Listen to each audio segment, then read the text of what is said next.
we had new home sale numbers come out. We missed the mark a little bit with new home sales.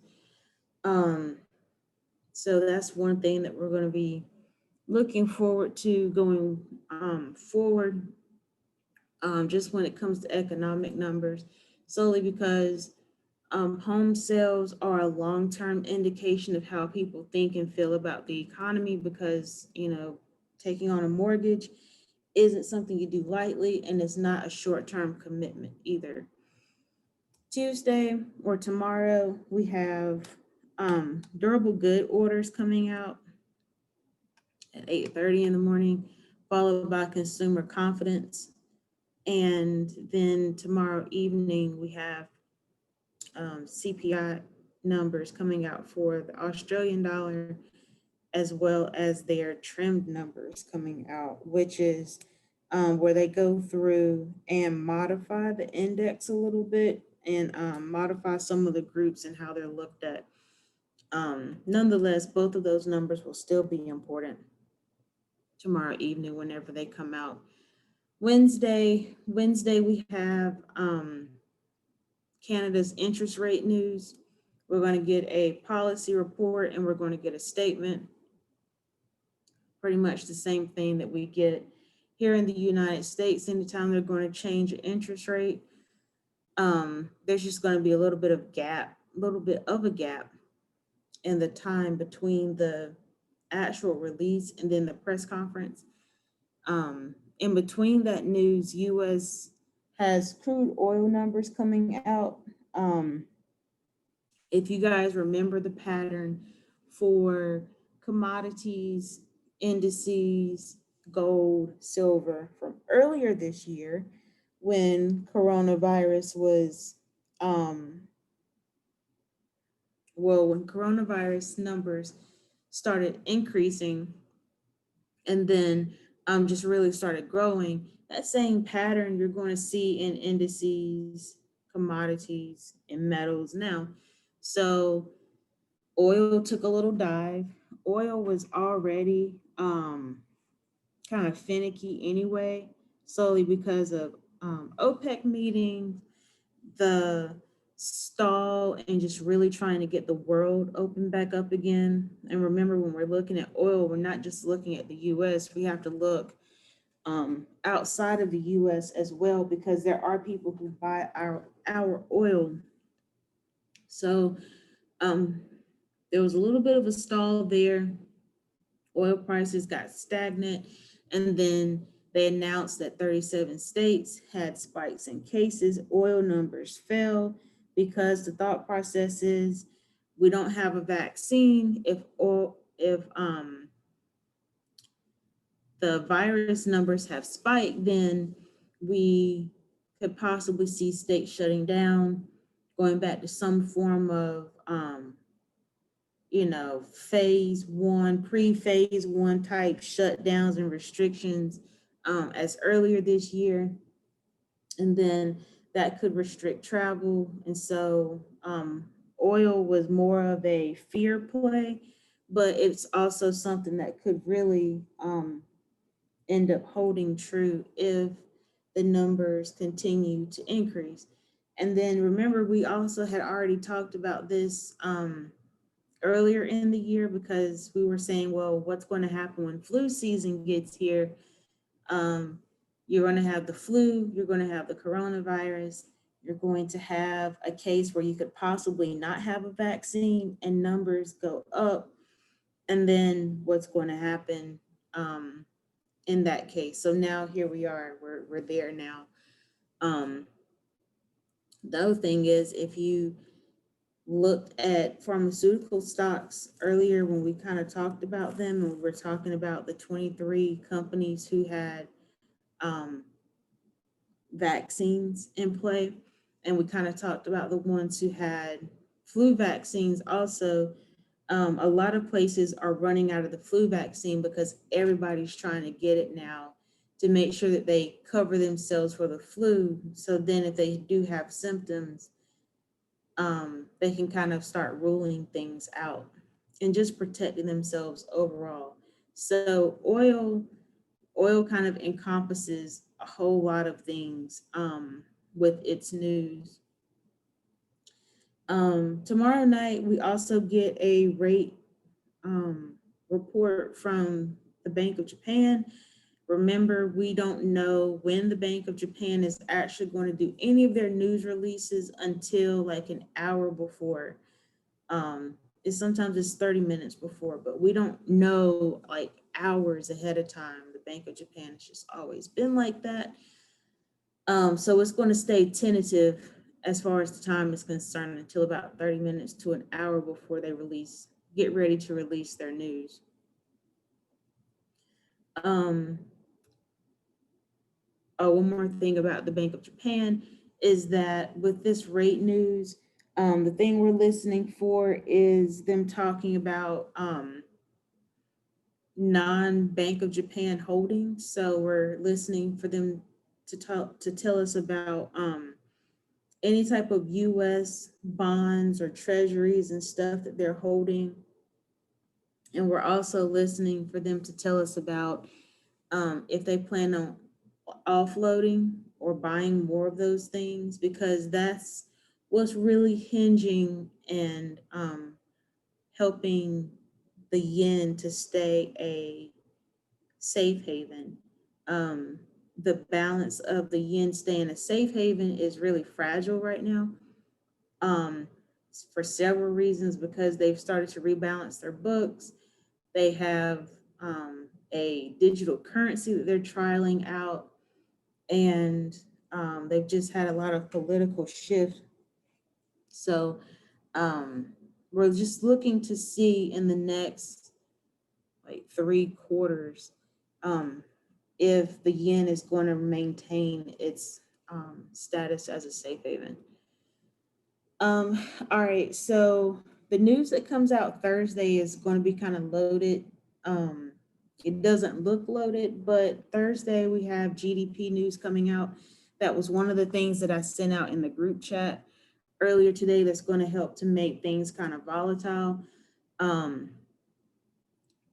news is quarter over quarter. So every quarter we're looking at this news. So we're going to be comparing not the quarter that we're currently in, because we're actively in this quarter. So we're going to be looking at last quarter compared to the quarter before that. So Q2 compared to Q3.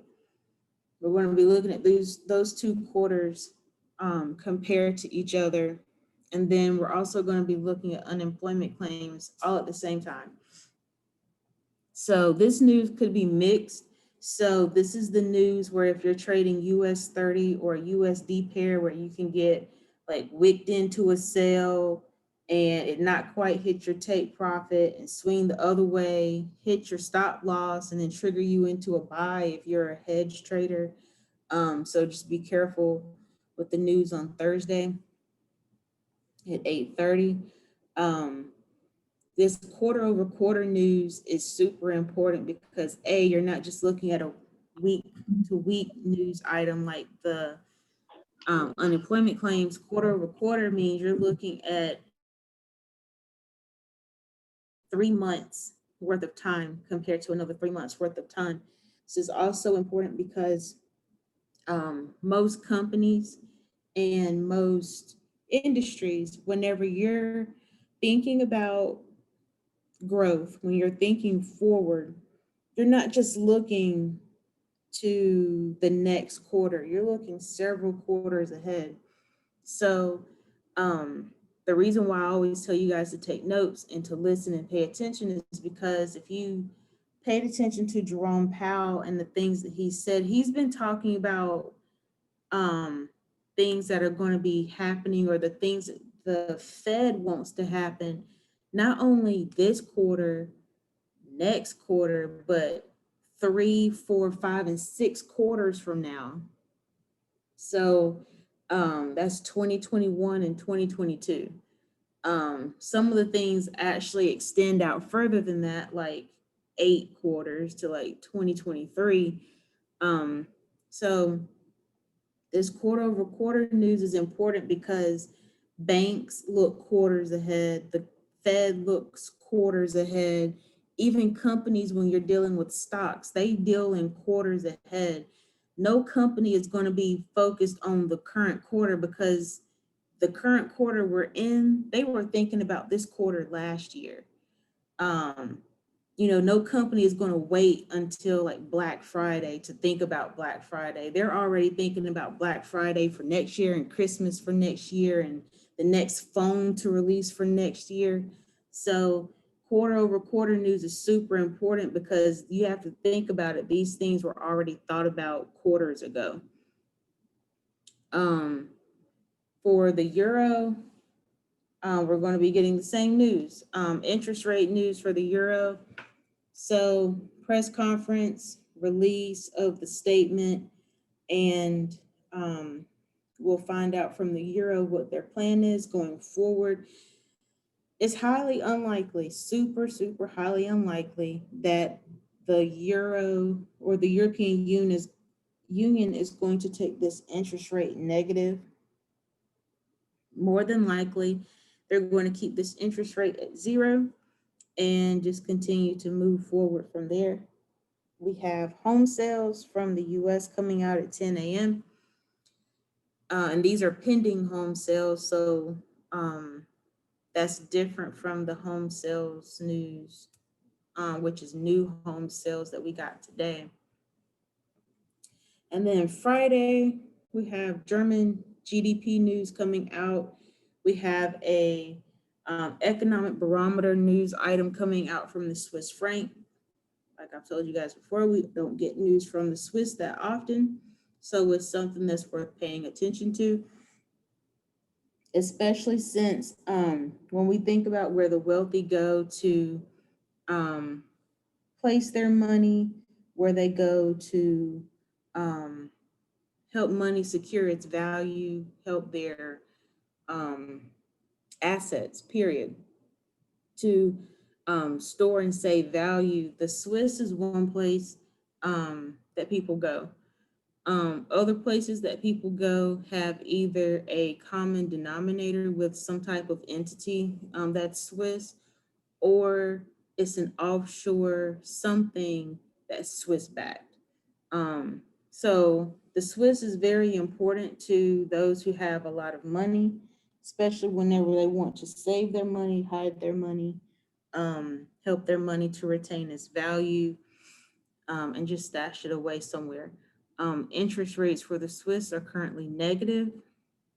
The Swiss currency is a safe haven because of their stable economy, their negative interest rates. So just because the interest rate's negative doesn't mean that it's a safe haven. And you can look to the euro for that, because one of their interest rates, not the refinancing rate that's coming out on Thursday, but one of their other interest rates is negative, but that doesn't mean they're a safe haven. And the yen is borderline, and theirs is slightly negative. So just keep that in mind when we're talking about safe havens. But the Swiss is definitely is a safe haven with the negative interest rate. Other news coming out Friday is Canada's GDP news. Their GDP news is going to be month over month. It's not their quarterly news. We won't get that yet from Canada. We have personal spending. We have a PCE, price index number coming out for the US. We have employment cost index and personal income. Personal income and employment costs are not orange or red, but those numbers are still going to be important. Looking at business costs, looking at personal income, because these numbers are just going to help us to see how people are actually going to be spending, how efficiently people are going to be able to spend. And then this is also kind of going to go back to the whole point, and what some people are hoping is going to prove that we still need a new stimulus. If these numbers are good, that's just going to give Congress a reason to stall and say, well, personal numbers are good, sentiment's good, confidence is good. Um, you know, why do we really need another stimulus? We're not waiting to see if this last stimulus has really just worked or not. Um, we get consumer confidence numbers earlier in the week. Consumer sentiment comes out on Friday. Inflation expectations, and then Chicago PMI numbers we also get on Friday. So Thursday and Friday are going to be pretty loaded when it comes to the news. This is in addition to the rallies. This is in addition to random news that comes out and also earnings as well. Most of the earnings that come out are either going to be coming out before the market opens or after the market. Tuesday, Wednesday, Thursday are going to be heavy earnings days. Um, those are things, companies like Apple. Um, Apple has earnings coming out on Wednesday, and um, pretty heavy news. GE. There's just several companies that have earnings coming out. So you don't have to necessarily trade stocks. You don't have to pay attention to the earnings at all. Just know that it's going to move markets. Paying attention to 180 companies, unless you own any of them, it won't mean anything to you. Just know that when this news comes out, it's just going to move the market. And then next week is not going to be any better. I told you guys in the group chat that it was going to be not only this week, I told you guys the next 10 days. It'll probably cover a little more than 10 days because it'll be this week, it'll be next week, because next week is not only the election, but it's also NFP. Next week is going to really determine if we have to continue to hear about voting and the election just because of how the ballots get counted. If it's close, expect a recount. The markets are already bracing itself to see if this is going to be another 2000 all over again. Um, so just keep that in mind. And then with NFP being next week, it's going to be one of those things where we're looking forward to jobs, but you have to start thinking forward into next year. So we don't have a virus vaccine yet. So a lot of jobs are allowing their workers to stay at home. There are companies that are still laying people off. So these job numbers that we get, they're going to be rocky. They're going to be job numbers that contain layoffs. Um, a lot of the heavy unemployment happened earlier this year, but it's still a chance that we could have, some type of pullback, if you want to look at it that way, in the employment number, solely because cases are starting to spike. We don't really know what the workforce and what work life is really going to look like until things settle out. So you have to start looking forward to like 3 quarters from now. So like August, September-ish of next year is when we're really going to start looking at job numbers to just really see, okay, what are the numbers for people in the job force now? A lot of people are leaving the workforce to work for themselves. A lot of people are changing the type of profession, job, career path that they're in. So if people are in school, especially if they did like a technical program, they will be getting ready to end around that time. Graduation rates for technical programs and community colleges will reflect some of the career path changes around that time. Let's see. And then just looking at NFP numbers, period, we'll be able to compare NFP reports from this time of the year to next year and see how many people are still in healthcare, how many people are still in mining, engineering. We'll be able to look at all the different categories of jobs and determine what the new workforce is going to look like. It is possible that a lot of people could be gravitating towards tech jobs because tech jobs, for a fact, for the most part, you could do those at home. cybersecurity is going to be super big, especially now that a lot of people are working from home. A lot of people are doing what used to be a secure job on a secure network at home on a private network, and they're needing, security to back that up. Companies like any internet provider is going to have growth, because broadband, your speed, you need to have more cables laid. You need to be able to provide that same fast service to now more people. So those are jobs that I'm anticipating to see growth in. Healthcare could possibly have some growth. It just depends on where we're looking, and it also depends on what type of job we're looking at. Because there have even been physicians during this time who have thought about changing specialties, because you just never thought that as a doctor that you would not be able to work. So just having more certifications and more certificates under your belt to allow you to do more things kind of opens up your practice and what you're able to do. So we're going to be looking forward to August and September of next year to just really see what the new marketplace is going to look like. If you or if somebody you know is really thinking about getting into the workforce or changing, I wouldn't wait until then, because a lot of the settling will already have been done by then. Um, think about what types of jobs are, um, think about the types of companies that have laid people off. Think about the types of jobs where you haven't really heard anything from.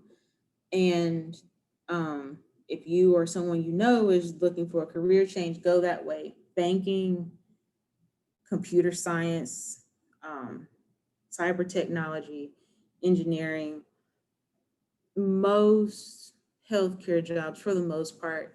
Um, what else?